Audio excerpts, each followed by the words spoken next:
مای دەرەکەم بەسێ دوود کوشمەیکە بەسێ کاکە شێخ بەری باهمان دەک نسعەتی برای خۆ بکەم جۆ لەم ڕامرە برێ ئەوە تو هەندێکشی دەکەی غەرەت لە تو ناوەشێتەوە نا حەیبە یعنی هەڵەیە کاکە لەگەن خەرچی بەڕێز بەڕێز کێکە قسەی لە کردی لەگەری بەڕێز بە جوانی قسەی لەگە بکە وەڵڵا هەندێکشی دەکەی لە تو ناوەشێتەوە بەخوات ئەمە لۆ برای خۆ پێ دەرێم چ بکەم یعنی ئەو جەلەمە دووە وەرە کاکە ڕێزی خەرچی بگرە لەگە خەرچی لە خۆت ئەوە گرتم بە جوانی قسەی لەگە بکە تۆوە ئەوم تاریە کاکە بەخوای دەزانین چا ئەمن لە سەدەست وعد دەدەم پیا هیچکە قەشمەری بە کەس ناکەم ئافرین بەس پێیان ڕادەبێرم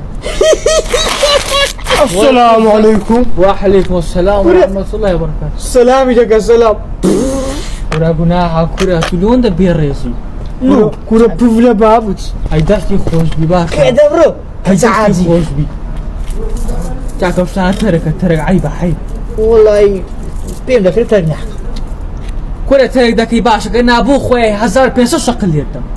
1500 دو 1400 لقينا في جنيه معاملش خوش يعني. كرة حاسة هاي بيراميد رزي.